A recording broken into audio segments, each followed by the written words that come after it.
What's up, everybody? Welcome back to another episode of the Slowburn Show, episode number 13, where we're getting back to the betting side of things. But first, we're going to start off with some MMA topics about what's happened in the past couple weeks. But before we do that, I haven't had a podcast with you in like 2 or 3 weeks. How you been? I haven't really spoken to you I've been much. so tired. W- I've literally just been sleeping those 2 weeks, I swear. Just catching up on the sleep, getting your beauty Oh rest. yeah.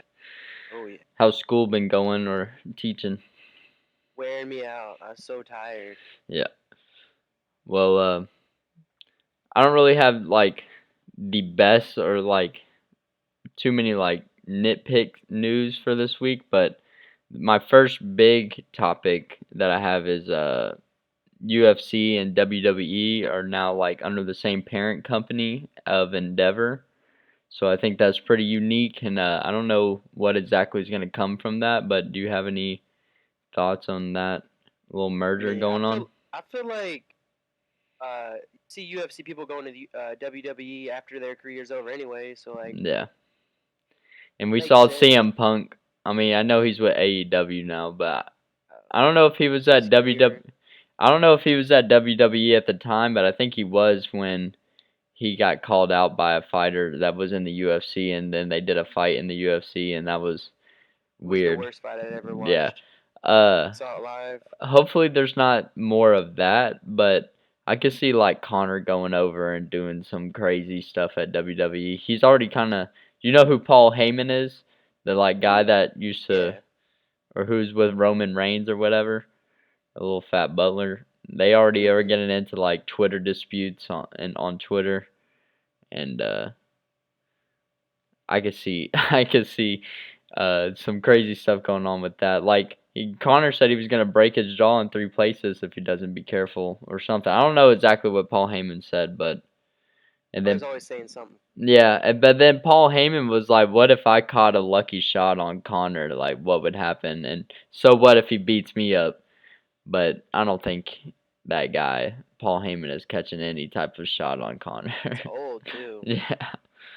Uh, do you have any non MMA topics for this week? I mean, all I gotta say is the new Mario movie came out. Oh, and my cat just came in my room. The new Mario movie came out. Exciting, Uh, right? uh, I never played the Mario games, but you didn't it play looks dope. Mario when you were growing up? I played Mario Kart. That That's was that's the it? only one I ever had. Man, I played I only ever. Super Mario Bros. All that. My friend Yeah. used to have it on the Nintendo 64, and we played it on the GameCube. And Mm, what was the one on the Wii? There was one on the Wii too. You Mario could play with Kart. your friend. No, I mean Oh, they have Mario Nintendo Kart. Sports. No, it was like a whole different. It was a Mario game, but it was on the Wii. It wasn't Mario Kart, but it was just like the old ones, just like an updated version. But your cat's joining the show in the I just background. saw him. What's his name? Oliver. Oliver's big chilling in the pod. I wish Mister. If I had Mister in here, he might be up here with us as well. But that movie is I haven't seen it. I don't know if I go see it. I don't really be watching movies like that anyway, but do you plan on going and seeing it? No. Nice. I mean, unless something crazy happens and like I just like go out. Yeah. Like if I'm gonna go out and see a movie, I'll go see that one. But I don't plan on going out and seeing a movie. Who was your favorite like character to be when you played Mario Kart? Mario. I did. Yeah, I just used Mario. Because he was on the cover of the game, Yeah. and I didn't really know anybody else. I like the Koopa Troopa dude, the little Oh turtle boy, type of dude, I guess. There was a Yoshi? Not Yoshi. no, not Yoshi. I don't even know what kind of animal Yoshi was, if he was even an animal. But no, this guy was like a little turtle, Koopa Troopa, whatever. The next thing I have for MMA news is a PFL executive guarantees that Jake Paul fights. It does his MMA debut in 2023 before the end of the year, which I think I don't know who they would match him up against because I know he signed a contract with PFL in the like super Mm-hmm. fight division. Like he's not gonna do their whole season, which their season is kind of crazy. Like they have to have a fight like every 7 weeks or something, and if they don't. Like, they're most likely not making the playoffs if you skip out on a fight. So, I don't know who, but that's not how Jake Paul's is going to be. His is going to be like a one and done or something if he loses for sure. Is it going to be like boxing, or they'll do one boxing, one MMA? I have no clue. I have This is no what way. I've heard. That, I mean, that With could. Nate Diaz or something. I wouldn't like say that's not gonna happen. That definitely could happen, but who knows? Who knows what's gonna happen with him? Do you have any other non MMA topics? I don't think so. No, that's okay. I think, know. yeah, I don't think I had any that were like, nah, I don't, nah. Yeah, Oh, I they haven't. canceled. Did you ever know what like E3 was? Mm. It's like where they would like showcase the new games and up and coming stuff. Oh They yeah. canceled it because like people aren't like interested in it anymore. Interested in There's like gaming news or new games that come out? Yeah, like they'll just go watch it on YouTube if they really want to. Yeah, I've noticed it when I play video games recently. Like, if it's hard for me to get into like a new game in general, anyways. Like, I feel like everything's kind of locked down when it comes to like battle royales. You have Fortnite, Call of Duty, and Apex, and then if Yeah, you all the sports games are pretty much like you're not gonna get much different than that. And then I don't know too much role playing games that people be playing. I literally today it's called Sons of the Forest. Like you're on this island. It's a sequel to some another game called The Forest, but it's like you get on this island and there's like these mutated people and you're like trying to like survive and stuff. I played that for like 6 hours not too long ago. How was Me that? and my friend Greg. Oh, it was fun. It's weird, but it was fun. Yeah, it's definitely a different experience. It's nice to change it up from playing battle royales all the time. Yeah, no, I need to get into some new game. I know Dead Island 2 is about to come out on 420 this year, so I'm thinking about getting that. Trying to have some fun on that. Uh, my next MMA news, which will be my last one, Jorge Masvidal. I just saw this right before we hopped on here. He tried to get in a street fight right after weigh-ins, like, and there's a video. I don't know. There's a video on TMZ, and I'm gonna clip it into the pod this time where people can watch it. But this guy, he even all you see is just Jorge getting like held back from the situation, and that's pretty much it. And then Jorge's just like pushing the people that are holding him back off and just walking away and like trying to like cut around them and get a corner to like get to the dude. But I ain't gonna lie, Jorge showed some good like wrestling defense in the video, like cause he like when the guy that was holding him back like tried to like body lock him to hold him back, and he like hipped into it and broke the wrist. Dude, he did what he was supposed to do. So maybe he's been Maybe that was the plan. yeah. I mean, if from what I've seen, he's been working on his wrestling from that little video. I'm excited for his fight. I really am. Yeah, I am too. I like Gilbert and I like Jorge. I Yeah. don't know if I like Jorge as a fighter. I've never watched him. Definitely like him as a character. Yeah, he is definitely a personality for sure. But I think that's a great segue to go ahead and get into the fights of this week in UFC 287. We'll start at the bottom of the main card and work our way up. We got Raul Rosas Jr. versus Christian Rodriguez. Now, we know about Raul because he's supposed to be this potential youngest fighter ever to get a UFC title. And lately, he's looked really good. He showed in his Dana White Contender Series that he can go the distance, and then he showed in a high-level match against someone talking a lot of shit beforehand that he could go out there and get the job done, even under pressure. So, who do you have in this one? I got Raul El Nino Rosas Jr. Yeah, and I agree with you. I believe. Yeah, I do too. I think the hype train. Wouldn't even call it a hype train. The kid is really good. He's super good for how young he is, and he shows a very brash like confidence about him. Like he definitely believes in his skills and what he can do, and he thinks he can get all the way to the top even right now. Oh, yeah. So, from what I've seen, I have no reason to doubt that. So. Oh yeah. Yeah, I'm always for it. Like I like how young he is, and I love how confident he is. I'm all for riding these hype trains.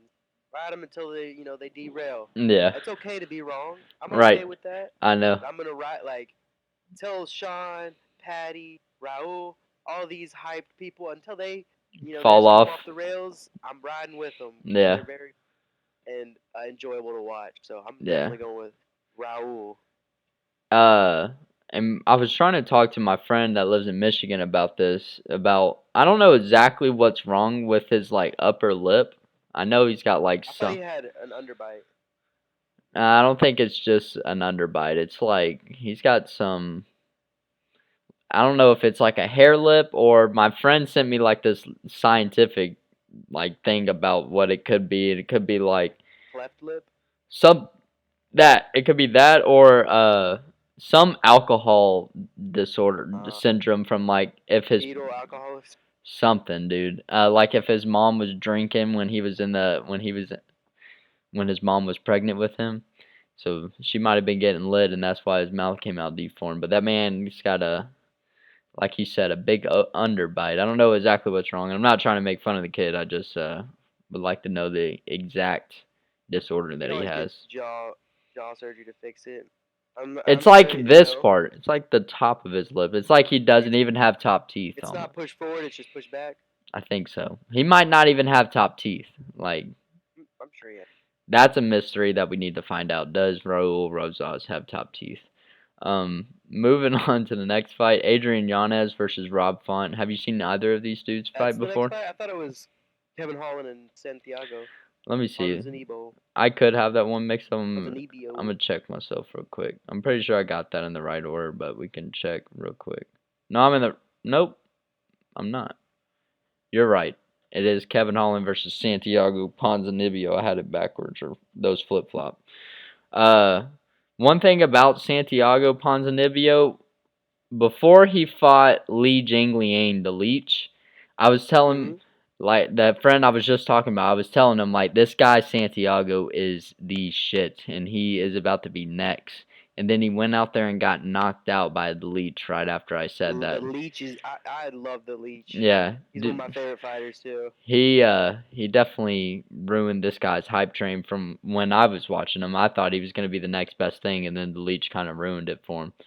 But we know about Kevin Holland, the Trailblazer. He was trying to get into an altercation with Jorge. Was it Kamzat? No, he was trying. Well, that was last. Yeah, but he was trying to get into a conflict at the hotel with Jorge. But he also did do that with Kamzat last time.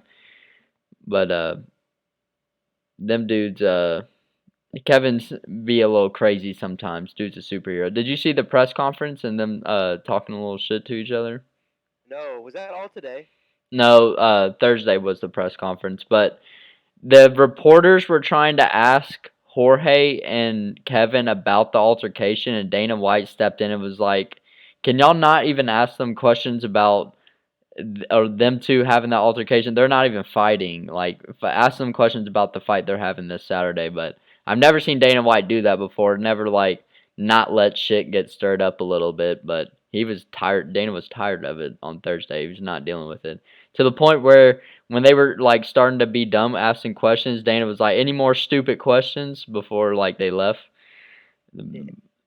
Dana was not happy about the situation. But who do you got? Who do you got in this one? I don't know. I've only ever seen Kevin Holland lose. I've never really watched him fight. And then I've heard of Santiago. I've never watched him either. I'm just kind of looking at their records right now, and I just feel like you got to ride with people. Like right now, people of Mexico, like south of the border, they're on the rise right now. They are. I'm gonna have to go with Ponzinnibio. Ponzinnibio. Yeah. Whatever his name is. Santiago. I think you said. I think Argentina. Yeah. They just won the World Cup too, so he's gonna ride that momentum as well. The momentum. Momentum is a big key in sports, so he definitely could be riding that for his country. I think the betting lines are correct in this, but Ponzinnibio being the underdog, I don't think he should be as much of an underdog. And I'm going to end up picking Kevin Holland, but I'm a little bit scared at that because I feel like Kevin isn't completely focused on this matchup. And when they were at the presser or the media interviews, not the press conference, a reporter asked him if this would be a big win for him. And Kevin was like, "No, this wouldn't be a big win for me. If I beat Kamzat or Marvin Vettori or Brunson, he said those would have been big wins. But him winning this Saturday, he said, isn't a big win. So it almost feels like he doesn't even care about this fight. So I do have a little bit of suspect feeling about picking them, but that's who I'm going to pick this week. I'm not going to put any money on my boy. Or actually, I may lie. I may put some money on my boy, but when I say that, a fun fact about Kevin Holland with me personally is that I think I've lost the most money on betting on fights when I bet on Kevin Holland. I think I'm not going to say exactly what that number is. I've lost some betting with Kevin Holland, but it's not a good number. But when he fought Brunson, I think that's the most money I've ever lost in gambling in one night, just because I believed in my boy a lot that day, and he let me down. But moving on to the fight I thought we were supposed to be talking about, Adrian Yanez versus Rob Font. Have you seen those two dudes ever fight? I think I've watched Rob Font, and I don't know. I was just like, every time I hear the name, I feel like he's gonna win. But I really want to go with Yanez. Yeah. On this one, I don't know what type of style he is, and he's a boxer. He's a boxer. Mm-hmm. And I click on Rob Font's picture, and he's got like a boxing belt too. Yeah, and Rob Font's a Brazilian Jiu-Jitsu black belt, but I've never seen him use it. Never seen him use it. He fights out of Massachusetts. Yeah, from Boston. Come on. We're going with Yanez. Yeah, me too. I think parking the car in the Boston Harbor. The only issue I see with Yanez is his last fight out, he started a little slow, and it was like he needed to get hit to be woken up, and then he like took off as soon as that happened. There's gonna be some hitting in this fight. Yeah. But I think if Yanez doesn't come out as slow, he's gonna have a relatively easy time with this fight. Not saying he's gonna finish Rob Font. I think both of these guys have never been finished. Let me check that. Pretty sure. Rob Font's been submitted one time, but that's the only finish between the two that's ever happened to either of them. So Adrian Yanez has 10 knockouts out of 16 wins. So I think this one's going to be, it might be in the stand-up, but if Rob Font decides to use his wrestling like he's been talking about, it could turn into just a grapple fuck. That it may be turned into a boring fight if Rob Font is winning in that fashion. But I'm going to pick Yanez. I'm going to think that he's going to get the job done against the number 6 ranked bantamweight in the world and get a big jump in the rankings. Moving on to probably the people's main event. I think this fight has the most attention around it compared to the main event. It's arguable, but I do think Jorge and Gilbert is a little bit more talked about than the main. Who do you got in this one? I got Gilbert. I don't know. I watched the last fight I watched was his last fight against Kamzat? No, he fought Neil Magny. Oh yeah, his last 2 fights I've watched, I like Gilbert. He's a good fighter. He is really good. I'm gonna keep on going with Gilbert. I hate to see Jorge retire after this fight. I think it's gotta happen. Yeah. This fight has been giving me a lot of trouble this week, so I'm probably going to have to make a final prediction right here, right now on the spot. I haven't really been able to decide, like, what's going to happen, and I think part of it is because I be listening to too much of the embeddeds. I be too in tune, and I be listening to the promotion, and when I hear Jorge talk about what he's going to do, it makes me believe, like, does he have another one in him? Is he somehow going to come through and rob everybody's bank or rob Vegas again? Hey, I say if he wins this one, he fights Colby. But I just don't see him beating Gilbert. Gilbert's a dog. What's weird is I feel like when Jorge talks about how this is a style matchup made perfectly for him, I think he's correct in that. But in this specific time in his career, I think is the worst time for him to go against Gilbert. Gilbert is 36. Well, I thought Gilbert was younger than that. I thought he was under 35. But either way, Jorge is 38. He's closer to 40 than Gilbert is, and that could be a factor in this. But Jorge says that he thinks any time in his career that he could have beaten this guy, and that he's going to come out and shock the world again and rob Vegas. And this is another guy that has lost me some money in the past when I bet on him. So, but hopefully him and Kevin Holland make it up to me tomorrow on Saturday, and that's who I'm gonna ride with. This underdog price of 350 for him, and hope that he somehow comes through. I mean, I think if he does get a win, it's gonna be like a flash knot. He's just gonna stick him. yeah, Drop him real quick. I don't think this fight goes to the distance. I think we're either gonna see Jorge get a KO or Gilbert's gonna put Jorge to sleep. I don't see Jorge tapping. I see him go to sleep if something like a sub happens.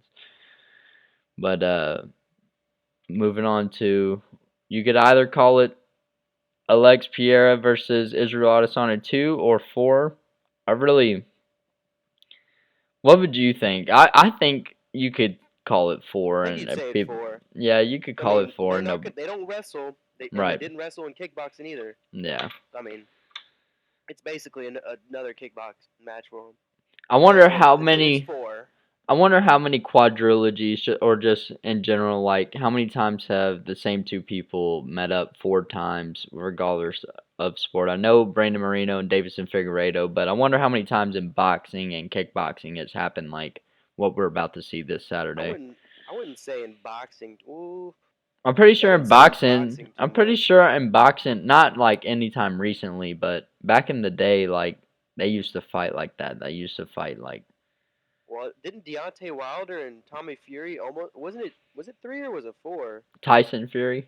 I don't know how many. I don't know. Yeah. Tyson Fury. I don't know how many times they fought exactly. I'm not too into boxing, but I know at least twice. At least twice. Maybe 3 times.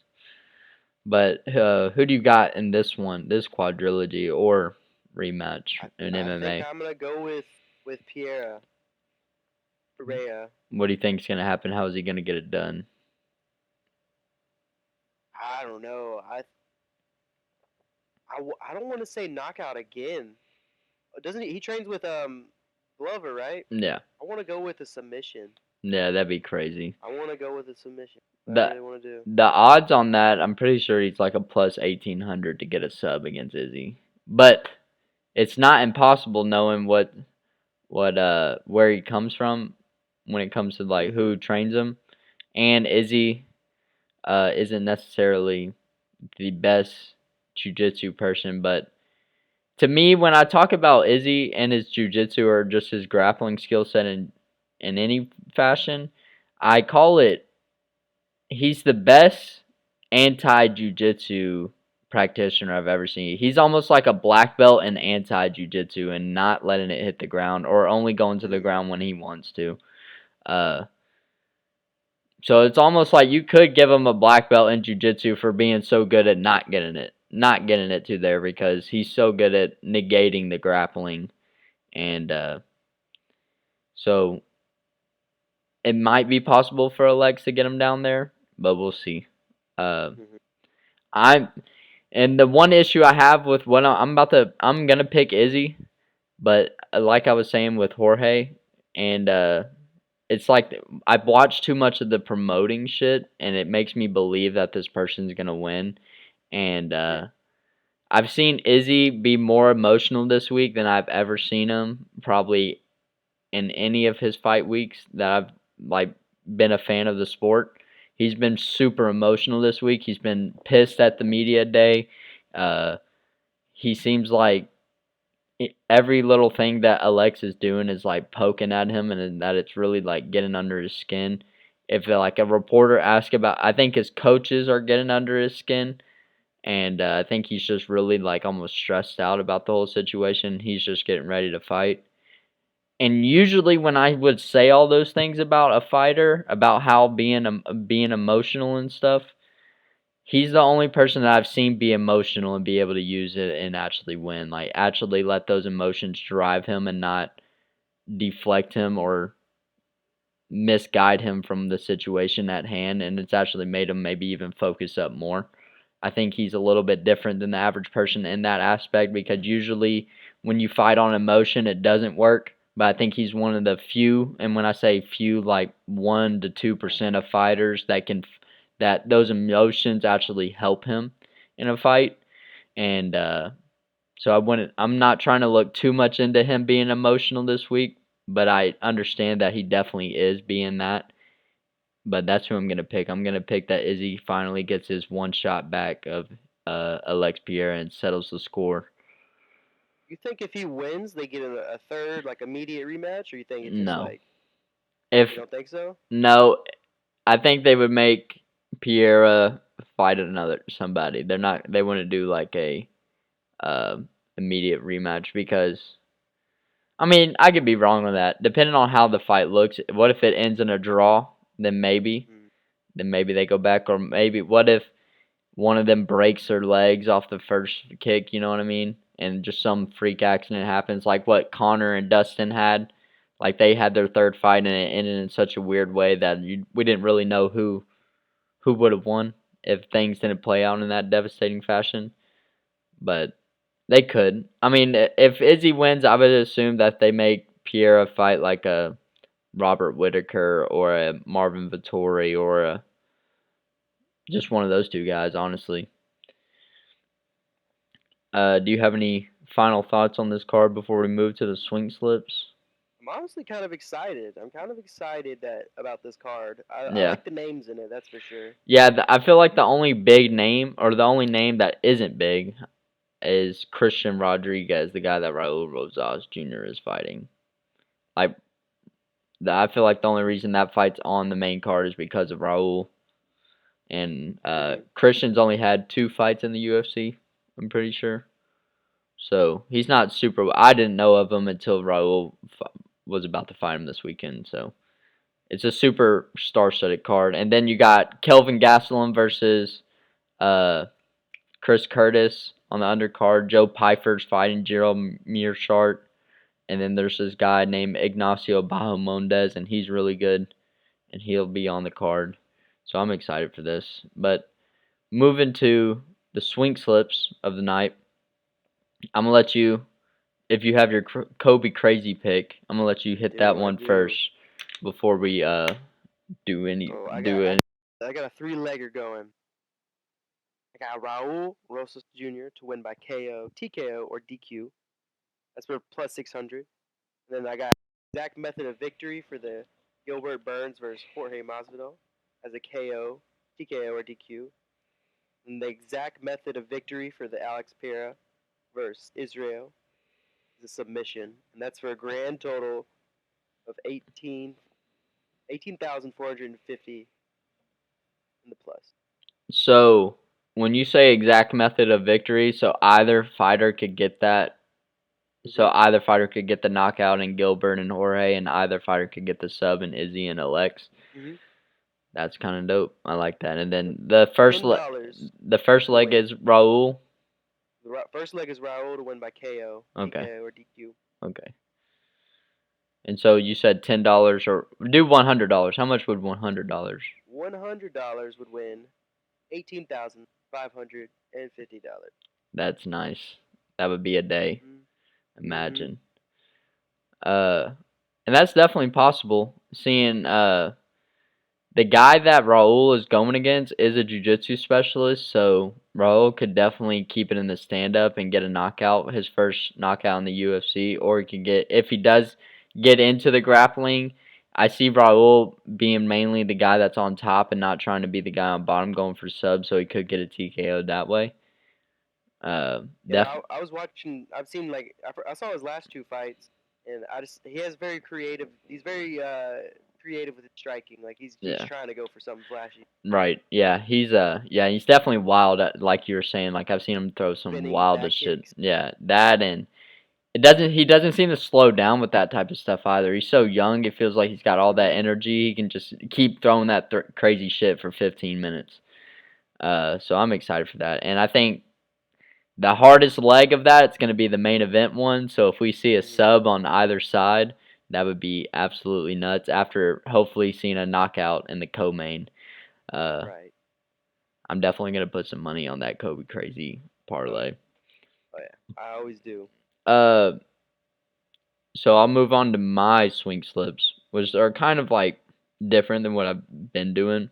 Well, I'll add I'll add something different that is unusual than normal. My lock of the night is Raul Rosas Jr. at minus 260.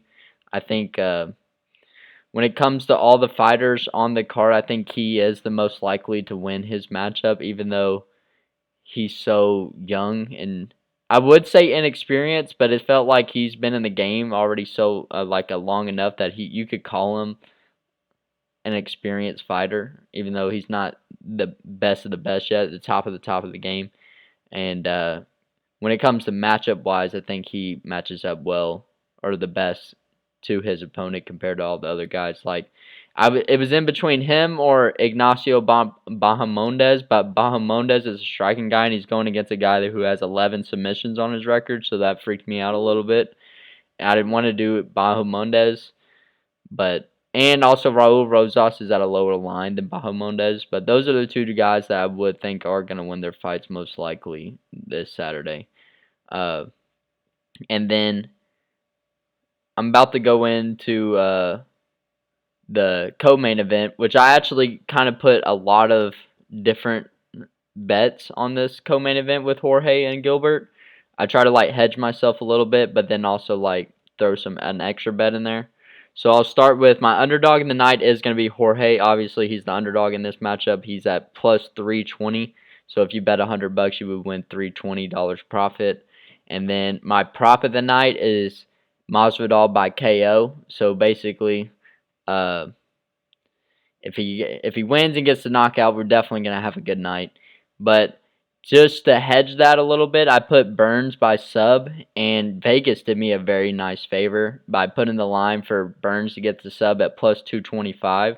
So if I put 1 unit on both Jorge just to win straight up and 1 unit on Jorge to get a knockout, and say I had that, and then Gilbert got the sub, I'm still going to be up a quarter unit, if that makes any sense. Where I'm not going to lose any money if Gilbert gets the sub.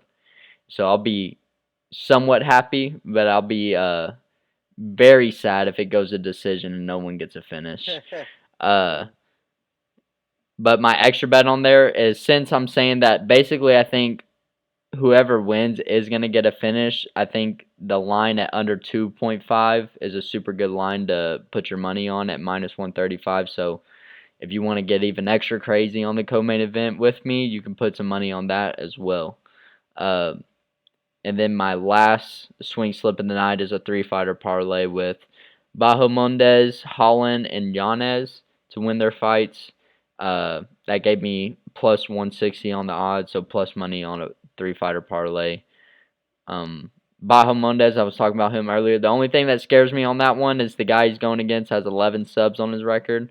But the guy has 0 knockouts too, so that means he strictly is mainly a submission guy. So if he gets stuck on the feet, he's probably not that good in shape. Not that good of shape. And then I got Kevin Holland. Hopefully he doesn't disappoint me with how he's been acting as of late. But I think him being at 170 is the best fit for him. So I think he's going to be able to get the job done.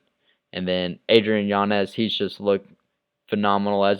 He could be the next top 5 bantamweight here coming up soon.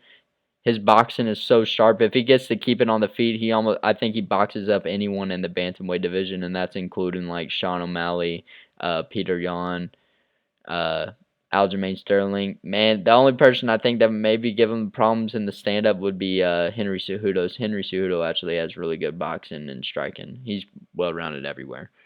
And early prediction for that one, I think Henry Cejudo is definitely going to beat Aljamain Sterling. I don't know about you. Get Aljamain. Get him out. Yeah. His title reign would be very weird if Henry wins. That's how his whole title reign went. That he got the title off getting illegally kneed in the head, and then he defended it against Peter Yan, which I thought Aljamain won the fight. A lot of people thought Peter Yan won the fight. I think it was hated how he laid on him. Yeah. And then in the 2 rounds, basically did nothing as well. In the last 2 rounds, he basically did nothing. It was like Alja did everything for the first 3, and then just took a break for the last 2 rounds, and then just got essentially lucky that the judges said it was in his favor. And then he got to go against TJ Dillashaw, who was now off of Didn't have a shoulder. Yeah, didn't have a shoulder, and basically off all the EPO stuff that he's been doing for the rest of his career. So he got like a less version of what we've seen of TJ, and he still. It took him like 2 rounds to finish a guy that only had one arm. So if Henry ends up beating him on May 6th, his title reign will be really weird. Definitely a weird one. I don't really have any more thoughts about. Any updates on yours?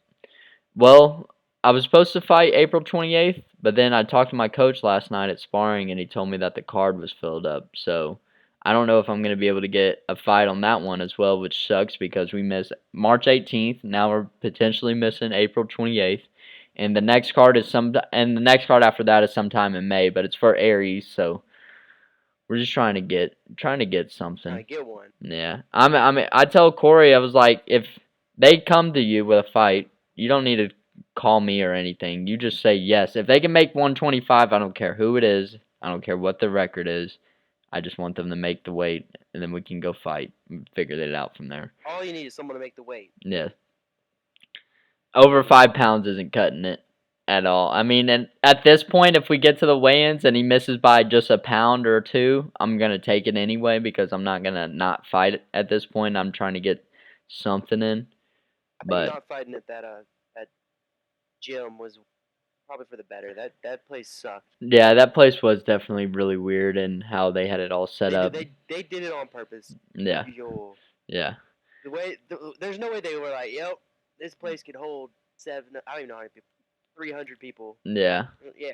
They definitely didn't put a cap on the general admission. They were just like, let it roll. And at the door, it was $20 more or something like that. Yeah. I think Fletcher said it was like $45 to get in at the door, which is nuts. Do you have any thoughts before we head into this weekend? And I don't. I'm just excited to see you out there again. Yeah, I know. Another time you're out there, another chance that me and Fletcher might make our corner debuts. Yeah, dude. One day. I mean, if we get down to my lap. Learn how to do the pads though. Yeah. I wouldn't ask y'all to warm up with me, but I would definitely like y'all to, before I go pro and things get super serious about fighting, for y'all to get that experience to just walk to the corner with me and stuff. I'll definitely make that happen. I don't really got any other thoughts besides I really hope that my bets come through this weekend because I'm tired of being in the negative. I'm tired of making these. To make some money. That's all we're trying to do. I'm tired of making these little slides for Instagram and just putting negative on everything. So, I hope everything goes well this weekend. Oh yeah. But I appreciate everybody, and including you, Kobe, for doing these pods. I've been having a lot of fun doing them, and I can't wait to see where we take this thing. By episode 50, we'll have in-studio pods and have in-studio guests, and those will be really fun too. So the future looks bright. I appreciate y'all. Peace.